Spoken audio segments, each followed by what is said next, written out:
G'day and welcome to Wouldn't You Know It. I'm Josh, and in this episode I'll give you a quick workshop update and explain why it's taken me so long to produce this video. Let's go take a look.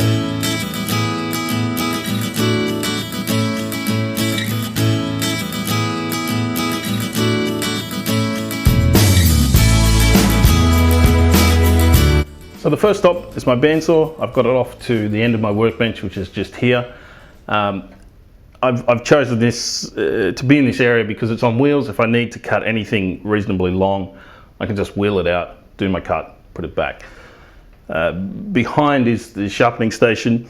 This is a Shapeways Tiger 2500. I'll do a review / run through of what this is, how it's used, and whether I like it, what I do like, what I don't like, sometime in the future. But for now, the sharpening station's here. It's on wheels as well, probably won't move, won't go anywhere. If I need to use this side here, I can just move my bandsaw out. I don't have a very big workshop, so I've got to sort of make do with putting things on wheels. Let's go take a look at the jointer. So here we are in front of my jointer. It's right next to a window, which is great for natural light, not so great for video, which is why I've got to sit down on my haunches and talk to you guys like this. Never mind that, the jointer's in a really good spot. I think I may have to move it to the other side though, and we'll get to that in a minute. But for now, I really like it here. It's not in the way, and everything around it can be easily moved. We'll revisit this in the future, I think. Let's go have a look at the other side. Here we are at the drop saw.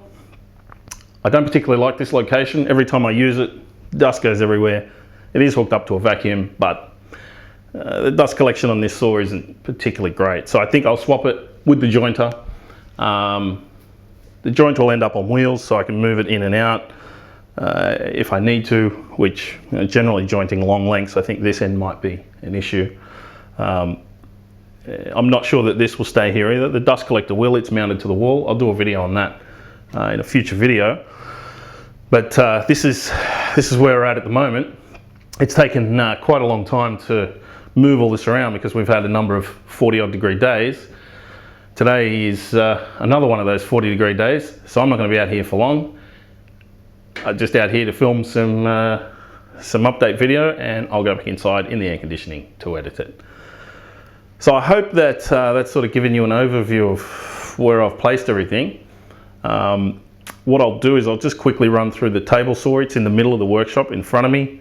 I'll set up to film that, explain why I've done what I've done, and then give you an overview of the whole thing. Let's go. Okay, so here's the table saw. I've got my cast iron router table at the end of the table saw. I figured that was as good a place as any to put it.